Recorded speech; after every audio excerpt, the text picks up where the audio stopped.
have a question for Natalie. I agreed with everything you said about national concern and how it seems to fit. I'm interested more in terms of the strategy here. Crown Zellerbach is 30 years old this year. It's still a leading case on POG, and there's a reason it's still a leading case on POG. No one wants to litigate POG usually, because the potential for a big loss, whether you're the federal government or the provincial government, is clear. So they tend to avoid those things and talk around them. And I guess my question is, why do you think Ontario and Saskatchewan are doing this? That is testing the limits in such a way that they may get an answer they really don't like, and which will, in fact, expand the federal government's lever. Right now, you can at least say, this is all unconstitutional, but we're not going to litigate it, which has been the case in all sorts of areas. Just don't litigate, and we'll agree to disagree on the constitutionality. What's driving this, do you think, especially when you have the provinces pushing it, when it doesn't look like they're in a particularly strong constitutional position? I think they're on. Okay, but I mean, it's a good question. As you were leading up to the question, I thought you were going to ask, why would the federal government choose POG to justify this when it could potentially make an argument under taxation or under criminal law power? And again, I don't know what they're going to argue, so I'm going by what I've heard in the media. But your question, I think, just raises the fact that this has become an incredibly politicized debate and discussion, which I think is such a pity because we spend so much time. If you think about the time it took and the energy involved to create the Ontario Cap and Trade program, and now it's been set aside, and eventually, unless the provinces are committed to not acting to reduce greenhouse gas emissions, we're really just tinkering around with the method used. And I don't know how many of you know the economist Mark Jaccard, but he's from Simon Fraser University, and most economists, and I'm not an economist, but I came to understand carbon pricing, cap and trade, and carbon taxes because it's what the economists have always said is the most cost-effective means of reducing greenhouse gas emissions, because they send these long-term signals, they're economy-wide, broad-based, et cetera. But you can regulate this stuff too. And the economists say, yes, but that's more costly. And so Mark Jaccard surprised everybody because he was a strong proponent of carbon pricing, and I think still is, but eventually he just said, just regulate, because it's far less visible, it's way more costly, it's far less visible, but just do it because we need to reduce greenhouse gas emissions. So I find it surprising that the provinces are putting as much energy into contesting this when, is this because they don't want to reduce greenhouse gas emissions, or they disagree on the method? It's politics. So, but I think it's unfortunate because in the meantime, there's a lot of time and energy wasted. And if you look at this just purely from an economic, forget even the moral and the environmental arguments, just from an economic perspective, we're wasting an opportunity to get ahead and to figure out ways to, get ahead with the clean energy economy and everything else. So I think it boils down largely to politics and a fair bit of obscuring of the true issues, which is whether we do want to take action to reduce greenhouse gas emissions. Bonjour. Bonjour, Karine Pélofi. Merci beaucoup à vous deux pour vos présentations. I'm going to be a bit greedy and try to go for two questions, both of them for Natalie.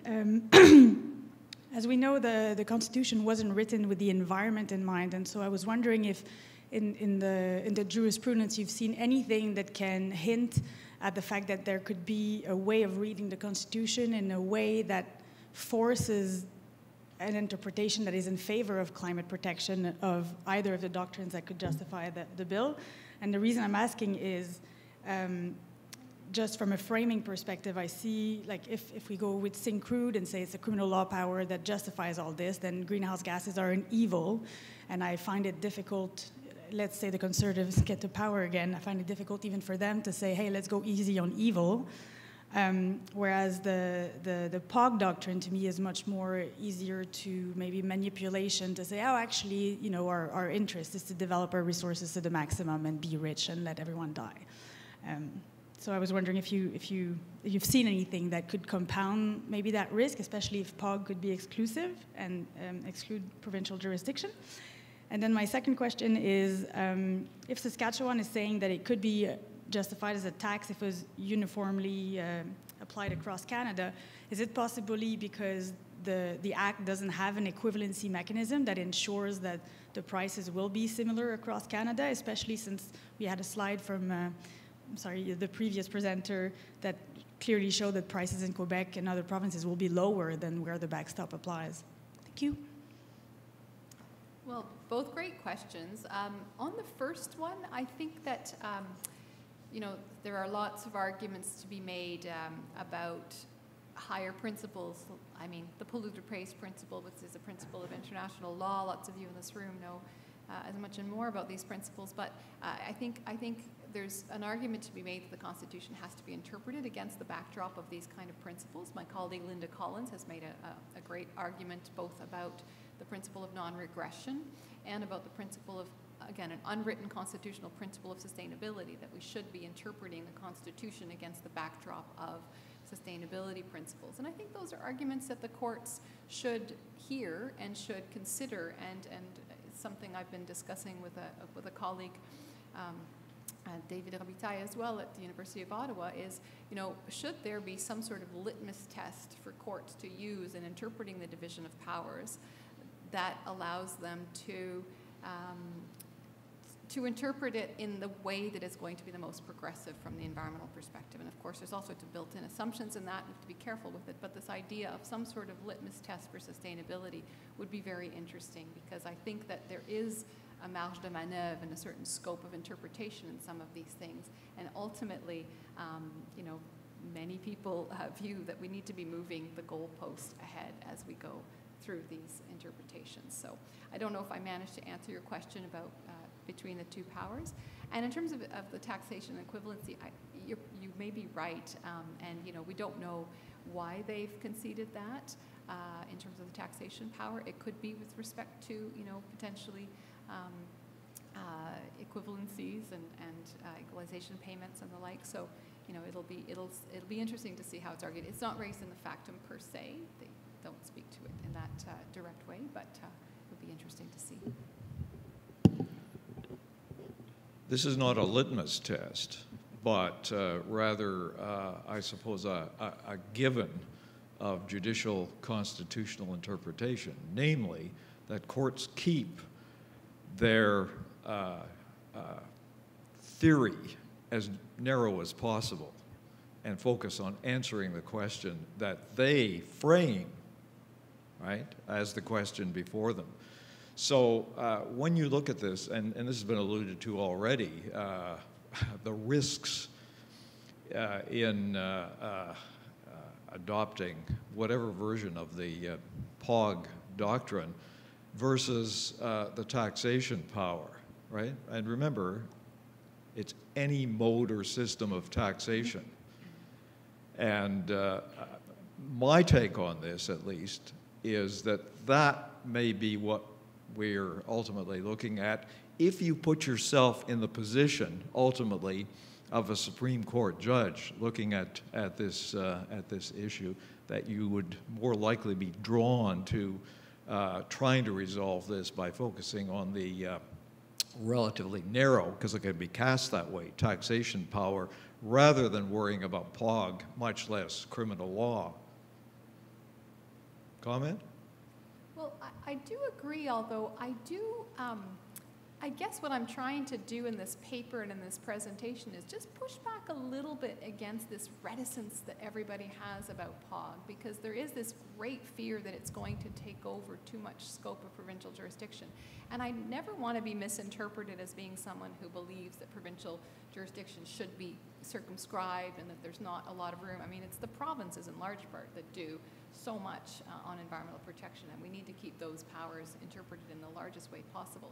I guess I tend to think that the way that I think national concern under POG could be interpreted today should be, in my view, not so broad basing, that if the subject matter is sufficiently defined, so I think that's really important. It has to be defined as you know, like in Zellerbach we talked about marine pollution. So the subject matter has to be circumscribed appropriately. But then after that, I don't see it as potentially intrusive, I think, as others do, and perhaps that's why I'm less reticent to think that it could be a source of justification. Although I do think you're right that the courts will probably, you know, veer towards the comfort zone of taxation or potentially criminal law power. I'm not sure if I'm answering. And your just to question, follow up, the ideas about cooperative federalism that have sort of surfaced and have been the subject of much discussion, though some people believe that this has no constitutional law existence at all. Do you think that has any implication here? in terms of, because the cooperative federalism is just an interpretive principle. It's really not a exactly, doctrine. exactly. Yeah. Oh, for sure. And I think all it signifies, I think it is pointing to the fact that if you look at the most of the Supreme Court jurisprudence over the last 10 years or so, it repeatedly points to the fact that most subject matters of social policy, economic, environmental policy today have double aspects. Hogg kind of tongue-in-cheek talks about double subjects and double matters in his textbook. I mean, there are very few subject matters of social policy today that don't have provincial and federal components. And so I think it's just, when we're talking about climate policy, in my view, we have to find an interpretation of the division of powers that doesn't create legal vacuums. So there has to be enough scope nationally for there to be effective provincial and federal laws. And if we're going to just try to squeeze things to fit into taxation that are not really taxation, but we're going to fit them in because we're afraid of that residual power, again, it's just my personal view, but I think we should be willing to interpret national concern in a way that doesn't overshoot its into provincial territory, but in a way that still allows for both jurisdictions to have authority. We'll see what courts have to say about Absolutely. Scale. That's something that has interested me. So thank you very much. You're welcome. Oui, bien, merci beaucoup à tous les deux. C'était des excellentes présentations. Alors, j'ai un certain nombre de questions, mais je pense que je vais me limiter globalement à deux. Alors, Nathalie, le droit criminel, donc c'est la seule compétence, je crois, que tu n'as pas eu le temps d'aborder. Et donc, j'aimerais savoir, parce que je suis assez d'accord avec la question du fédéralisme coopératif comme étant sans doute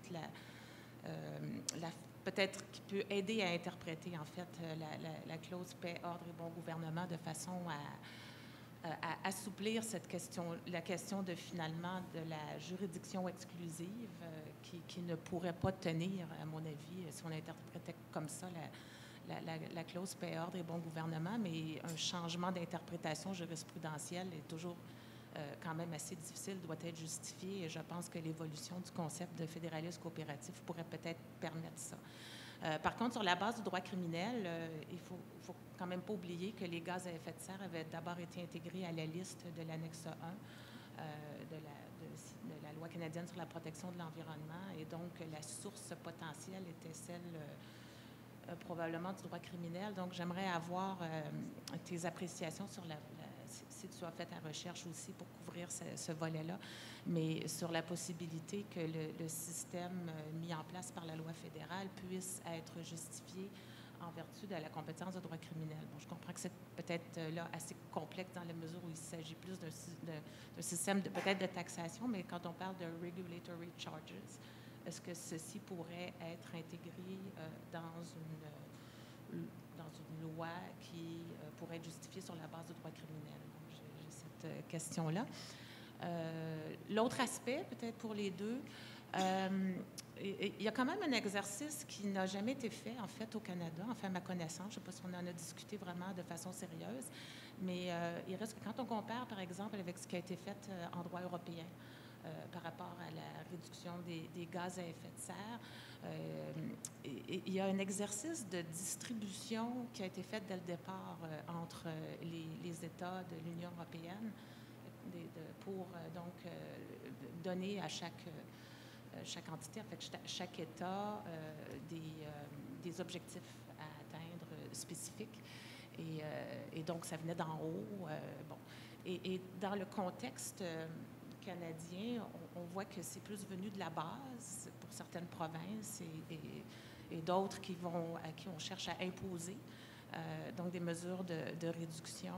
Et dans ce contexte-là, je me demande quelle serait la place, où est-ce que ce serait possible. Probablement que non, politiquement.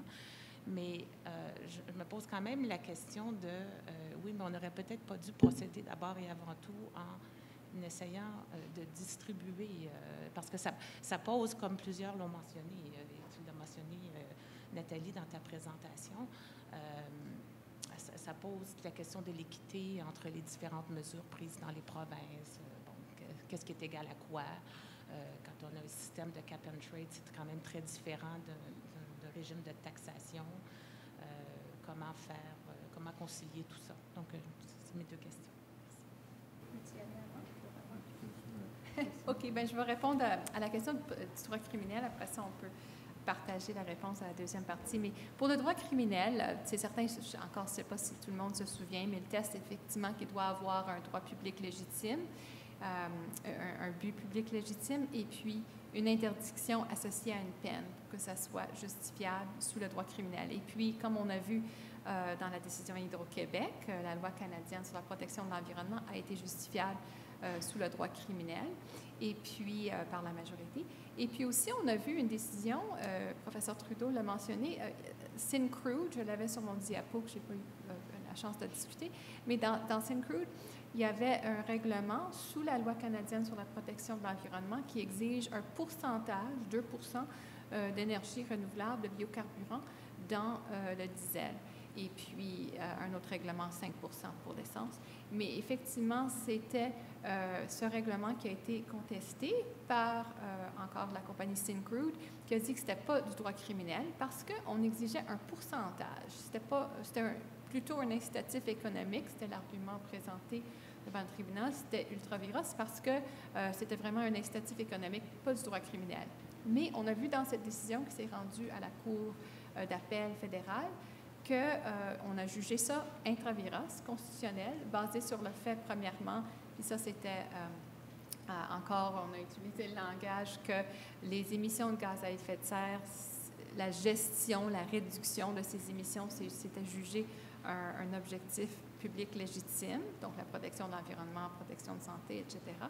Et puis que l'interprétation d'interdiction associée à une peine, il faut qu'on ait une interprétation souple de cette idée. Ce n'est pas nécessairement que ça soit une prohibition complète, une interdiction complète, mais que le droit criminel a pour but de modifier le comportement, de changer la conduite, puis influencer les gens. Puis on utilise l'analogie du tabac pour dire que, par exemple, on n'a pas criminalisé le fait de fumer des cigarettes, mais qu'on a fait toutes sortes d'autres choses autour de fumer pour décourager les gens. Puis ça, c'est du droit criminel aussi, les étiquettes, etc.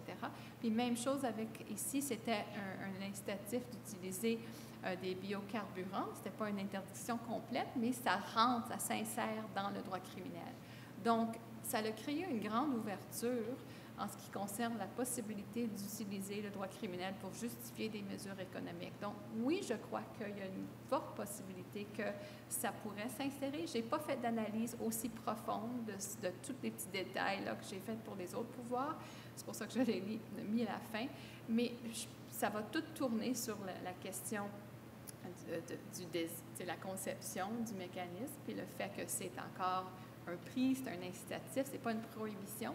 Puis je pense que l'argument qu'il faudrait faire, c'est que c'est une prohibition d'émettre sans payer. Donc, si on le conceptualise de cette manière, ça pourrait, je pense, s'insérer dans la doctrine qu'on a vue dans Syncrude et puis dans l'interprétation très large, je pense pour les raisons que le professeur Lucas a mentionné, que c'est un pouvoir peut-être plus restreint qui est quand même acceptable par la société dans la division des pouvoirs et que ça pourrait s'insérer là. Mais ce n'est pas encore noir et blanc, mais je pense que ça pourrait. Il y a des bons arguments, en tout cas. Et la deuxième question, je vais vous céder la parole. En fait, c'était au niveau de la répartition de la recharge, c'est évidemment au cœur de l'effort climatique au Canada, parce qu'on sait que c'est un fédéralisme où on a un partage des compétences. Puis, première réponse, ça serait vraiment de dire que les experts disent que pour avoir une politique de tarification du carbone qui serait à la hauteur des attentes, on parle des fois des montants qui sont de 100, 200 $ la tonne du carbone. Et on arrive à avoir ce prix-là dans des pays où on n'a pas nécessairement une répartition des compétences. Je pense d'ailleurs à la Pologne qui, ce sont des États unitaires, donc n'ont pas nécessairement besoin de négocier avec des entités fédérées pour obtenir un consensus. Au Canada, on a ces situations-là où on doit un peu, comme je l'ai dit, oui, s'engager, mais ensuite s'asseoir avec ses homologues provinciaux pour avoir un plan auquel tout le monde adhère. Et je pense que c'est un sujet très complexe. Et il y a d'ailleurs Alain Webster qui, en 2003, avait émis un mémoire à cet effet. Il parlait justement de l'équité interprovinciale et des différentes approches théoriques qu'on pouvait adopter pour répartir le fardeau des émissions. Évidemment, c'est assez complexe, mais c'est de comprendre essentiellement que, encore une fois, il faut s'attarder au coût que chaque mesure, qu'est-ce que ça coûte réduire une émission par province. Et si on agit par secteur, ça va peut-être être plus contraignant pour certaines provinces. Donc, si on agit sur le secteur pétrolier et gazier, évidemment, ça crée une surcharge à certaines provinces. Donc, toutes ces questions-là, et évidemment, on a un gouvernement fédéral avec Justin Trudeau qui, au moins, fait un effort en ce sens, mais je pense que il va falloir regarder la question de près là, dans les prochains mois. Je peux juste peut-être ajouter aussi une autre question. Oh oui, allez-y. I'll try to make the question quick, and it's mostly for Natalie. I guess it's two questions. One is, in Manitoba, before announcing its climate change plan, which it abandoned, the province farmed out the issue to Brian Schwartz for an opinion, which, interestingly, they published on the province's website for all to see. And I guess the synopsis was that he thought, on balance, the Supreme Court was likely to find support for the federal government's constitutional power to regulate in the area, but found it less likely to be the case if the province was already occupying the field with its own regulations. And I thought that was kind of interesting, and I wonder if you had any thoughts on that piece of it. The other piece is that most of the Supreme Court of Canada cases that deal with the regulatory charges have dealt with it in the context of either provincial charges because of direct indirect taxation issues, and in the 620 Connaught case, whether it could be done by regulation as opposed through Parliament. In all those cases, including Ontario Home Builders, most of the emphasis was on whether you could show that the revenue that was being raised was being used to support, to fund the regulatory scheme. And certainly in this case, the federal government has announced that 90% of the revenue is going to be passed back to consumers, so that the only head that they could, the only way they can describe it as a regulatory scheme, it seems, as you pointed out, is probably the least developed area of this whole piece, is that it's designed to modify behaviors.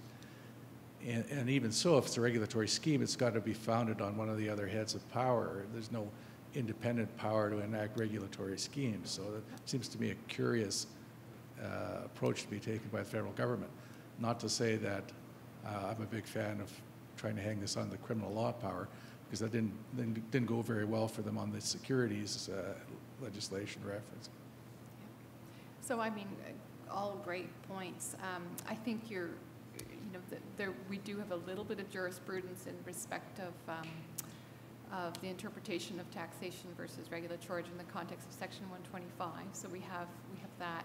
But no, I mean, it is relatively uncharted territory, and that's why I think the courts aren't super well equipped in terms of the jurisprudence to interpret this in light of the criteria that's come out through West Bank and in the Uric and Connaught decisions. I think it's, but there is language and part of that test that does reflect the possibility of a measure being used to influence behavior. So I think that's where it's going to be.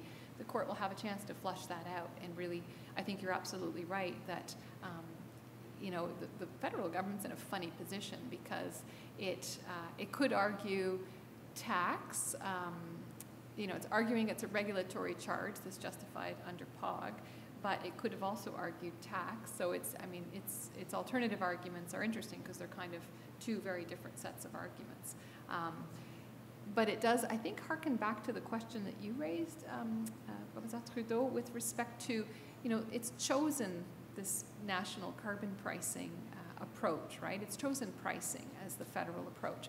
It could have, and before the law came out, I you know, spoke again with some other folks about, could it have allocated a budget, you know, a carbon budget to the jurisdiction so that Manitoba and other jurisdictions which had occupied the space not through pricing, but through some other mechanisms, or were trying to occupy the space, would simply have been measured based on how much GHG reductions they achieved. And that would have been politically hugely challenging because, of course, there's huge regional differentiation, and so the agreement of what those allocations would be, had it been politically possible to negotiate that, that would have been, in my view, very interesting, sort of like the European model, a top-down or bottom-up negotiation of quotas by jurisdiction. That's not the approach that was taken. You know, the federal government decided to go with pricing, again, because I think they believed that to be the most efficient, cost-effective way to do this. But it has raised that question of what about a jurisdiction that wants to do this in another way other than pricing. And I think that's exactly what Saskatchewan and Ontario's arguments in the legal documents are raising, and what Manitoba's comments in other jurisdictions have raised as well. So, I mean, it's going to be, when you get down to the you know, sort of the doctrinal analysis and looking at each head of power, you can come up with an argument as to whether, you know, where the argument fits there. But if you take a step back, you know, it's fitting square pegs into round holes in many respects, because our Constitution was not designed, and the jurisprudence really also hasn't been developed in light of climate change and greenhouse gases. So we're trying to work this out in light of division of powers jurisprudence that isn't really designed for this.